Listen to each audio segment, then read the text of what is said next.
नहीं तो बड़ी कंपनी को दिख जाता है कि ये डिस्ट्रीब्यूटर ठीक नहीं है तो उस डिस्ट्रीब्यूटर को चेंज कर देता है।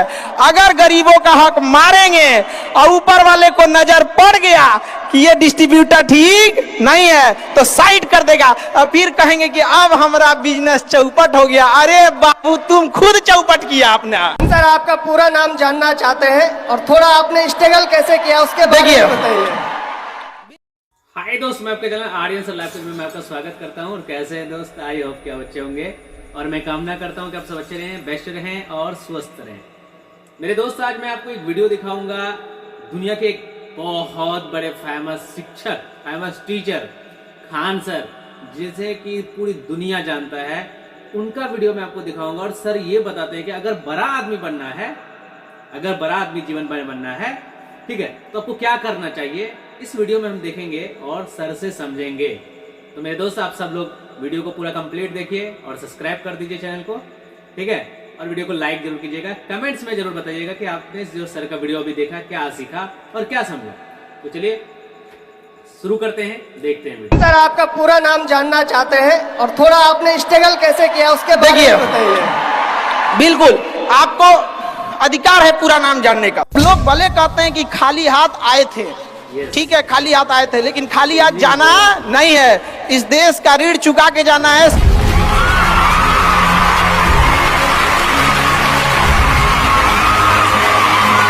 हमेशा याद रखिएगा, अकल बादाम खाने से नहीं, ठोकर खाने से आती है। हमने इतिहास से यह सीखा है कि इतिहास से कोई कुछ नहीं सीखता। भले जेब खाली हो, जेब में गांधी हो या ना हो, दिल में एक आंधी होनी चाहिए। जो बोले हैं, जो ठाने हैं, वो कर लेंगे यहाँ पर, और नहीं कर सकते हैं तो दुर्भाग्य है इस भारत की धरती पर जन्म लिया हुआ।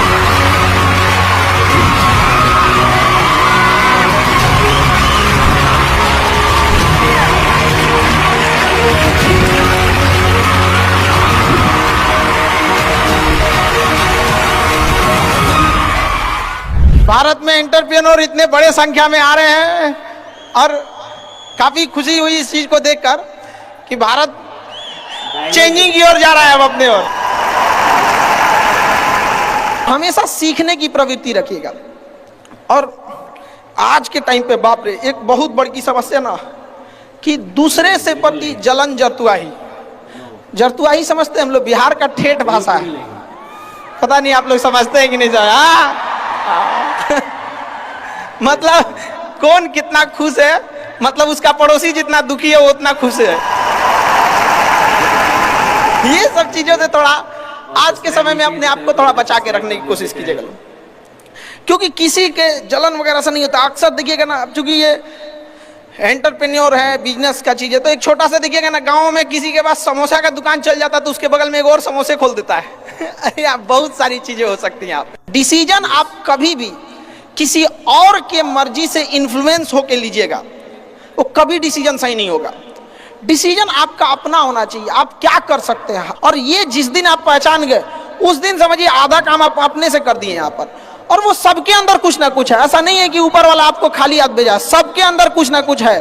और ये लोग भले कहते हैं कि खाली हाथ आए थे, ठीक है, खाली हाथ आए थे, लेकिन खाली हाथ जाना नहीं है। इस देश का ऋण चुका के जाना है, समाज को कुछ दे के जाना है, एक अच्छे सिद्धांत, अच्छे कर्म को दे के जाना है। क्या कोई कह सकता है कि अब्दुल कलाम खाली हाथ गए थे? नहीं खाली हाथ गए थे। विवेकानंद खाली हाथ गए थे? अंबेडकर साहब खाली हाथ गए? नहीं गए। तो इस देश में हम खाली हाथ जरूर आए थे, लेकिन इस देश का कर्ज उतारना है, खाली हाथ लौटना नहीं है। कुछ ऐसे सिद्धांत अपने साथ है, कुछ अपने पीछे कुछ यादें छोड़ के जाना है, जिससे कि दुनिया याद कर सके हम लोग को। और हमेशा चीजों में ना अपनी ईमानदारी करिएगा। आप कितना ईमानदारी से काम करते हैं, कितना लगन से काम करते हैं, सफलता इसी चीज पे डिपेंड करती है। बाकी ऐसे चीजें कि भाई ये करना चाहिए, नहीं, बस आप कितना समय दिए हैं किसी चीज को, कितनी ईमानदारी से किए हैं, ये मायने रखता है आपको। आप किसी चीज को समय नहीं दीजिएगा, कभी सफल नहीं हो सकते हैं। और एंटरप्रेन्योर और बिजनेस, इस सब की चीजों में एक चीज बहुत बड़ी डिलेमा होती है ना, कि सोचते बड़ी ज्यादा हैं। प्लानिंग बहुत करते हैं। 6 महीना से उसका प्लानिंग ये चल रहा है। अरे भाई 6 महीना में कमवा शुरू किए रहते तो कुछ एक्सपीरियंस हो गया रहता, कुछ ठोकरें लगी होती। शुरू कर दो चाहे जैसे करना है। यहाँ पर ऐसा थोड़ी हो सकता है कि एकदम फिनिश होकर काम करे। हर चीज, जमीन से कभी पेड़ नहीं निकल सकता, पौधा ही निकलेगा। आज सीखिए, क्योंकि अगर कल कोई शुरू करता है आपके बाद तो आपके पास उससे 1 दिन का एक्स्ट्रा एक्सपीरियंस रहेगा। और हमेशा याद रखिएगा, अकल बादाम खाने से नहीं ठोकर खाने से आती है। जितना ज्यादा आप ठोकर खाएंगे उतने ज्यादा अकल आने वाली है। दुनिया का कोई इंसान जो सफल है कह दे कि हमको ठोकर नहीं लगा है, या कोई कह दे कि हम एक ही बार में यहाँ आए हैं, कभी नहीं आ सकते हैं। यहाँ पर स्टार्टिंग कीजिए, यहाँ पे ज्यादा प्लानिंग व्लानिंग के चक्कर में नहीं रहे। कितना अच्छा आप प्लानिंग करके आइएगा ना कुछ चीजें गड़बड़ होंगी, क्योंकि किताबी नॉलेज, ये मोटिवेशन, ये सब चीजें ये एक अलग चीज है। धरातल पे उतर के जाइएगा ना तो अलग चीज है। यहाँ पर कभी बिहार में आके दिखेगा तो एकदम में अलग मिलेगा। तो कितना ठोकर लगा है ये बहुत मायने रखता है, क्योंकि ठोकर नहीं लगेगा ना, जिस पत्थर पे चोट नहीं पड़ती वो कभी मूर्त नहीं बनता है। तो इसलिए जितना आपको चोट लग रहा है तो ये आपके लिए अच्छी बात है, क्योंकि बड़े बड़े लोगों की जिंदगी में मुसीबत आती है। वो मुसीबत ही आती है बड़े जिन लोगों के लिए, क्योंकि फिल्म में जो सबसे टफ रोल होता है ना वो बढ़िया हीरो के कंधे पे दिया जाता है। तो ये पृथ्वी पे भी ना ऊपर वाले को पता है कि ये बढ़िया हीरो है, इसको थोड़ा सा हम रोल देते हैं बढ़िया। तो बड़ी जिम्मेदारी देने से पहले ऊपर वाला भी ना आपको टेस्ट करता है। टेस्ट करके ही देखेगा कि नहीं करेगा। हम लोग छोटा सा कोई सामान खरीदते हैं तो उसको ठोक बजा के चेक करते हैं कि सह लेगा कि नहीं सह लेगा। एक छोटा सा बर्तन कोई खरीदने जाता है तो पटक के दिखाता है, देखिए मजबूत है। तो ऊपर वाला भी जब आपको बहुत बड़ा जिम्मेदारी देने वाला होता है ना तो पहले सोचता है कि इसका थोड़ा सा टेस्ट कर ले। बहुत लोग टेस्टे में भाग जाते हैं, ए भगवान हमरा काहे लिए तुम मुसीबत लाया। यार जब ऊपर वाला तुमको खुशी दिया था तो थैंक यू कहना भूल गए थे, और जब मुसीबत दिया चेक करने के लिए तो परेशान हो गए। यहाँ पर इस चीजों से घबराना नहीं चाहिए किसी को। जिसके जिसके जीवन में कठिनाई आ रही है आप समझिए कि आप एक सही रास्ते पे जा रहे हैं, क्योंकि वही रास्ता सफलता का है। और अगर आपके जीवन में कठिनाई नहीं आ रही है आप गलत रास्ते पे हैं, क्योंकि सफलता का रास्ता बहुत कठिन होता है। और अभी डिजिटल इंडिया है, सबके हाथ में मोबाइल हो गया है। एक चीज अगर आप बहुत आगे बढ़ेंगे ना तो एक प्रॉब्लम फेस करेंगे। बिना मतलब लोग आपके ऊपर उंगलियां उठाने लगेंगे, बिना मतलब, जिनको कोई मतलब नहीं। आप देखिएगा तो मतलब अजीब लगेगा। इस सब चीजों से कभी मत घबराइएगा। ये कॉस्ट होगी, आपको चुकानी पड़ेगी जब आप बहुत आगे जाएंगे। तो आप लोग बहुत आगे जाएंगे तो पहले से माइंड मेकअप करके रखिएगा। कुछ लोग होंगे जो बिना मतलब आपसे सवाल पूछेंगे, इन लोग को कभी इंटरटेन मत कीजिएगा, क्योंकि अब भाषा थोड़ी हार्ड हो जाएगी, लेकिन एक हार्ड हो जाएगा तो हो जाएगा। बस भाषा भाव को समझिएगा, भाषा का नहीं। कि कुत्तों की रेस में दौड़ने से घाटा यह है कि जीतने के बाद भी कुत्ता ही कहलाएगा आदमी। एक बार एक रेस में ना कुछ कुत्तों को दौड़ाया गया, बीच में शेर बांधा गया कि कौन तेज दौड़ता है। शेर दौड़ा ही नहीं, कहा कि जीत के भी क्या फायदा, जीतने के बाद वो कुत्ता कहलाएगा। समझा? तो जब आप आगे बढ़ेंगे ना तो ये कॉस्ट है, समझिएगा इस चीज को। पहले ये कम था, क्योंकि पहले लोगों के पास में हाथ मोबाइल कुछ नहीं था, मतलब कानाफूसी में रह जाता था। लेकिन अब ये बहुत बड़े पैमाने पे हो गया। तो ये सब चीजों से बचिएगा, और ये आएगा आपके साथ में लाइफ में ये चीजें। जैसे हम आपको छोटा सा मतलब व्यवहारिक चीज पे बताते हैं। जब बहुत आगे जाएंगे ना तो कुछ कहेंगे अरे इसका प्रोडक्ट खराब है, इसका ये मतलब कुछ ना कुछ बोलेंगे। उसको बस ऐसे समझिएगा कि जब आप बढ़ते हैं तो आपके चेहरे पे कभी कभी कुछ दाने निकल जाते हैं, उसको छेड़ा नहीं जाता है। 10 दिन 15 दिन बाद वो खत्म हो जाता है, फिर दिखता तो है तो आपका चेहरा ही दिखता है। और ज्यादा खखोरेंगे ना तो उदा के बर्बाद कर देगा आपको। हम निकला है छोड़ दीजिएगा उसको। एक समय आएगा जब आप ही जाने जाएंगे। यहाँ लोग किस चीज पे नहीं उंगलियां उठा देते हैं, भगवान को उंगलियां उठा दिए लोग। अग्नि परीक्षा भगवान को देना पड़ा, हम लोग की क्या औकात है जी यहाँ पर। इसलिए भाई इस सब चक्कर में नहीं पड़िएगा आप। जो है वो एकदम परफेक्ट है, चाहे जैसे भी। गलतियां सबसे होंगी, जो गलती करिएगा उसको एक्सेप्ट कर लीजिएगा। हाँ हमारे पास ऐसे गलती हो गई, नेक्स्ट टाइम से हम सुधारेंगे, बट कोशिश कीजिएगा गलतियां ना हो। लेकिन सबके जवाब देने की कोशिश मत कीजिएगा। आप इंसान है, कोई डिटर्जेंट नहीं है कि सफाई करते चलते हैं आप। और काबिल इतना बनिए ना कि लोग आपको रोकने के लिए ना साजिश करना पड़े, कोशिश नहीं, उस लेवल पे जाइए आपको। यार ये कैसे आगे निकल गए यहाँ पर, आएंगी चीज़ों को हम लोग भी फेस किए हैं, आप लोग भी फेस करना होंगे यहाँ पे। शुरुआत में सबको कॉस्ट चुकानी पड़ती है। और ना लोग कहते हैं कि सबके अंदर कोई यूनिक क्वालिटी होती है, इसको पहचानने का एक तरीका होता है। जब आप मुसीबत में फंसेंगे ना तो वही काम कीजिएगा जो आपको सबसे अच्छा आता है, सबसे अच्छा आता है। आप मुसीबत में फंसेंगे। हम लोग जब इंटर पास किए थे तो हम लोग के सामने भी फाइनल क्राइसिस आया था। सबसे पहले वेल्डिंग मारना चालू किया था आदमी की, बिना किसी काम का किसी दुकान पे बैठ के वेल्डिंग मारते रहो। अरे सही भी मारते थे तो 4 को चीज सुना देता था। यार ऐसे नहीं, ऐसे होता है, क्या बात करते हैं, बढ़िया मारते थे और वही सुन लेता था आदमी यहाँ पे। फिर धीरे धीरे किसी को पढ़ाना धीरे धीरे चालू किया आदमी। कुछ दोस्तों ने कहा कि भाई तुम पढ़ाओ, तुम ठीक पढ़ाता है, तो आदमी उधर चला गया।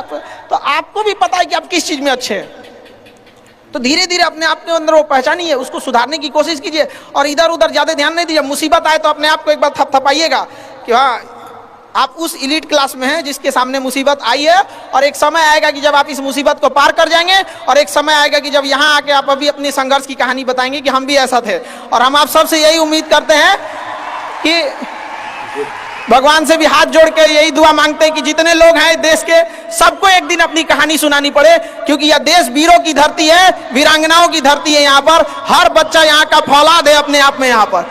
तो ये वक्त है अब ऋण चुकाने का।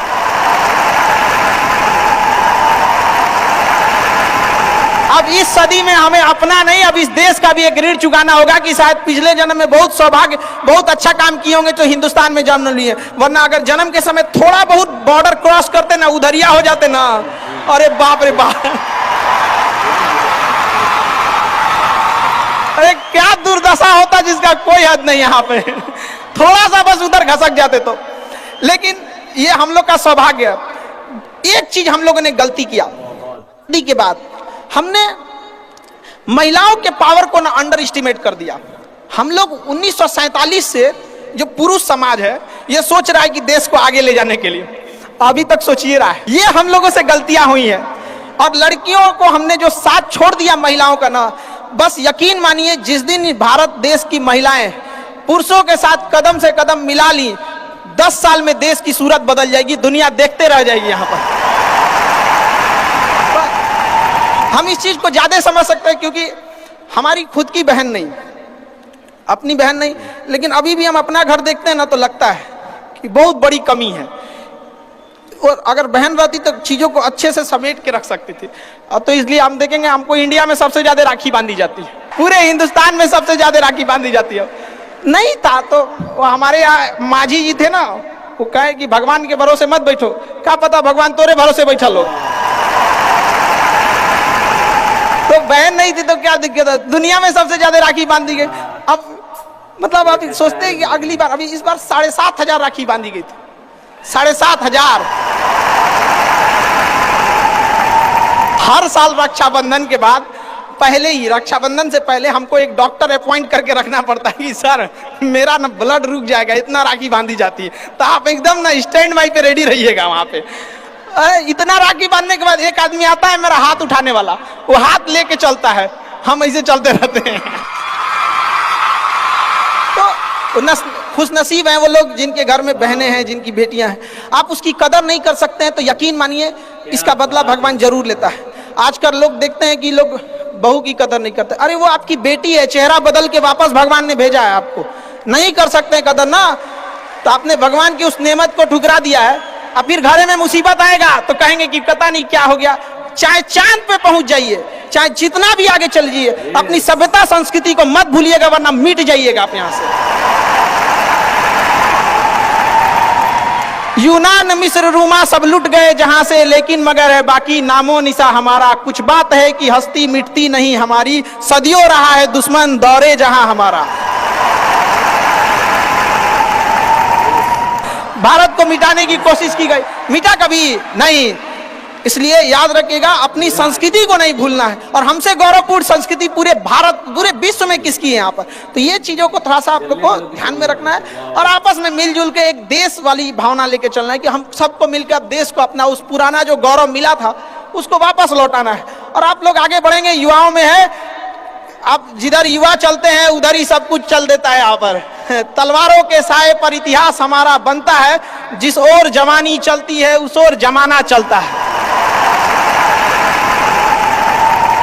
तो आप युवा लोग हैं, आपको किसी कौन रोक सकता है यहाँ पे? मैं दरिया हूं, अपना हुनर जानता हूं, जिधर से भी गुजरूंगा अपना रास्ता बना लूंगा। तो युवाओं में यही तो एक है, भले जेब खाली हो, जेब में गांधी हो या ना हो, दिल में एक आंधी होनी चाहिए कि जो बोले हैं, जो ठाने हैं वो कर लेंगे यहाँ पर, और नहीं कर सकते हैं तो दुर्भाग्य है इस भारत की धरती पर जन्म लिया हुआ, ये व्यर्थ हो जाएगा यहाँ पर। तो एक कहानी लिखना है जो आगे जाके सबको सुनाना है, और हर उस घर में 2 किलो अलग से मिठाई जाएगी जिस घर से आवाज आई थी कि इससे नहीं हो सकता है, अलग से एकदम, ले भैया ये तेरे लिए स्पेशल है यहाँ पर। एकदम तारीफ करने वालों की कमी हो जाए, जलने वालों की कमी नहीं होना चाहिए। एकदम मिसाल बनिए। आप सब लोग को, हमारा आप सब लोग को ढेर सारा शुभकामनाएं, दुआएं। आपके ठोकरें आएंगी, लगेंगी ठोकरें, उसी को ठोकर लगती है ना जो चलता है, जो सुतल है बेड पे, ओकरा कौन ची का ठोकर लगने वाला है। और ठोकर नहीं लगेगी तो नहीं आगे बढ़ सकते हैं। कामचोरों से तो इंडिया परेशान है, जो कुछ नहीं करता वो भी संडे को आराम करता है। अरे तोरे लिए कौन ची का संडे यार, काम बस ईमानदारी से कीजिए। हम लॉकडाउन का एक छोटा सा एग्जांपल देते हैं। हमारे यहाँ एक लेबर था, जो नहीं काम करते हैं लेबर लोग, उनकी बहुत दुर्दशा हो गई लॉकडाउन में। रियल में एक्चुअली उनके साथ प्रॉब्लम क्या है ना, they don't have backup money. वो डेली कमाने वाले हैं, डेली खाने वाले हैं। उनका अगर 10 दिन का दिहाड़ी बंद हो गया ना तो उनके लिए बहुत दिक्कत आ जाती है। और लॉकडाउन में बेचारों के साथ क्या हो गया, अब इतनी पॉपुलेशन है, गवर्नमेंट भी कितना को देख सकती है, एक लिमिटेशन है वहां पर। तो उसके साथ बहुत दिक्कत आ गया। तो हमसे बेचारे, हम भी लॉकडाउन में खाली बैठे थे, तो हमसे बोले कि देखिए एक तो काम नहीं मिलता है, मिलता है तो हम लोग को महीना में 20 दिन मिलेगा, 22 दिन मिलेगा, हम लोग के पास बैकअप नहीं होता है। तो उसको हमने एक छोटा सा बात बोला कि भाई देखो, एक काम बस मेरा 1 महीना करके देखना, नहीं अच्छा लगे तो छोड़ देना। काम पे जाते कितने हो? तो बताया कि 8 बजे जाते हैं। अलग अलग शहर में वो काम करने वाले मजदूर जो आते हैं, मिस्त्री, उनका टाइमिंग अलग अलग हो सकता है। हमारे यहाँ 8 बजे आते हैं लोग, और फिर दोपहर में लंच करते हैं, शाम में 4-5 बजे, 5 बजे चले जाते हैं। तो गए 8 बजे के काम में आप कितने बजे जाते हो? कहा कि सर वही पहुंचते पहुंचते 7:15 हो जाता है, खैनी उनी बनाते चाय पीते 8:30 हो जाता है। हम कहे एक बात बताओ, ये आधा घंटा तुम किस में काटे? तो कहा कि जहां काम करने का है ना उनके में से। हम कहे नहीं, यही इस गड़बड़ है।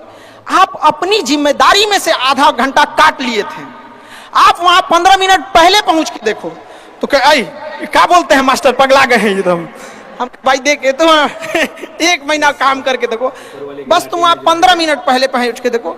वो इंसान 15 मिनट पहले पहुंच जाता था, 5 मिनट पहले ही काम चालू कर देता था, बाकियों के आने से पहले।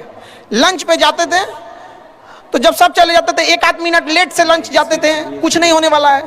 1-8 मिनट लंच के खत्म होने से पहले ही चले आते थे। बाकी लंच खत्म हो गया 10 मिनट बाद आ रहा है, वो लंच खत्म होने से 1-8 मिनट पहले ही चले आते थे। जब सारे लोग 5 बजे चले जाते थे तो 5:05 पे जाते हैं। करेक्ट बोले। तो हमसे कहें कि खान सर ये आप बता रहे हैं, नहीं बहुत उटपटांग बात बता रहे हैं आप। तो भैया 1 महीना काम कर लो, हाथ जोड़ लेते हैं। आज के टाइम पे जब वो 1 महीना काम किया, 10 दिन के अंदर लोगों को हो गया यार कितना ईमानदारी से काम करता है। आज उसको फोन से लोग बोलते हैं कि भाई मिस्त्री खाली हो, फोन से बोलते हैं। और लोग क्या कहते हैं पता है, इसको काम दे देंगे ना तो टेंशन नहीं है, टेंशन नहीं है, काम वही है। आप दुनिया में कुछ भी कीजिए, बशर्ते क्या कीजिए, ईमानदारी से। और आपके यहाँ जो काम करने आ रहा है ना, प्लीज उसका भी आप लोग, मतलब जो भी आप लोग एंटरप्रेन्योर है तो आपके अंडर में भी लोग काम करेंगे, उसका भी ध्यान रखिएगा एक परिवार की तरह। ये नहीं कि उसका भी रोक रख के सैलरी रख ले 2 महीना 3 महीने का, और उसके बाद कहेंगे कि चौपट काय हो रहे हैं। ऊपर वाले की लाठी में आवाज नहीं होता, इस चीज को हमेशा याद रखिएगा। देखिए जैसे बड़ी कंपनी, याद रखिएगा, बड़ी कंपनी कस्टमर तक डायरेक्ट नहीं पहुंचती है, बीच में एक डिस्ट्रीब्यूटर रखती है, डायरेक्ट कस्टमर को सामान नहीं बेचती है। अगर किसी बिस्किट कंपनी को तो सोचिएगा बिस्किट डायरेक्ट नहीं देगी, बीच में क्या रखती है, डिस्ट्रीब्यूटर रखती है। उसी तरह ऊपर वाला भी ना सबको हाथ में डायरेक्ट पैसा नहीं देता है, बीच में एक डिस्ट्रीब्यूटर रखता है। हो सकता है आप एंटरप्रेन्योर वही डिस्ट्रीब्यूटर है, आपके माध्यम से गरीबों का चूल्हा जलता है, आप मत मारिएगा। आप प्लीज उन गरीबों का हक मत मारिएगा। नहीं तो बड़ी कंपनी को दिख जाता है कि ये डिस्ट्रीब्यूटर ठीक नहीं है तो उस डिस्ट्रीब्यूटर को चेंज कर देता है।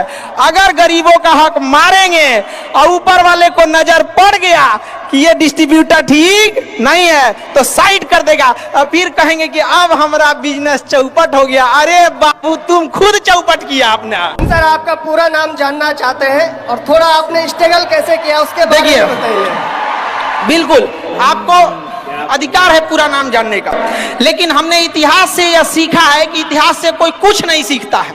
हम तो मेरे दोस्त आपने खान सर का भी अभी वीडियो देखा और आपको वीडियो कैसा लगा मुझे कमेंट बॉक्स में जरूर बताएं और सर ने जितनी बातें बोला है आपको ये कैसा समझ में आया तो ये भी जरूर बताएं। और अब चैनल पे न्यू है, सब्सक्राइब नहीं किया तो अभी तक सब्सक्राइब कर दें और बेल आइकन का प्रेस कर दें ताकि इसी प्रकार का नोटिफिकेशन आपको मिलता रहेगा वीडियोस का। तो हम लोग मिलते हैं नेक्स्ट वीडियो में। थैंक यू, जय हिंद।